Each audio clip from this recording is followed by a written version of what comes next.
Alright, kom ek gaan wys julle gou die Energizer. Voor is hy. So nou wys ons aan hape is weer. Eintlik is dit 'n redelike eenvoudige sisteempie. En soos ek gesê het, ek probeer dit so goedkoop as moontlik doen. En dis ook wat ek hier gedoen het. Kyk, die sonpaneel, ek het op die ander Energizers hierdie sonpaneeltjies, dis 120 watt. Maar ja, hy het 'n probleempie die paneel.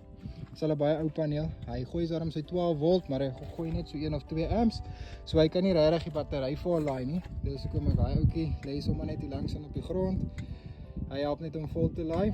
En die rede hoekom ek die 12 volt opgesit het, hierdie lithium batterye sit mos hulle self af as hulle tippap raak.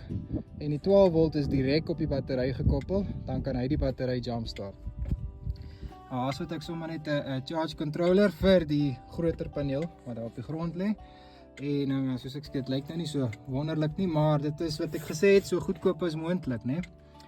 Hierso is 'n battery, bietjie groot seker vir die stelsel, maar jy kan daar 'n hele paar bewolkte daardeur kom. Is 'n 100 ampere, 12.8 volt, 100 ampere battery.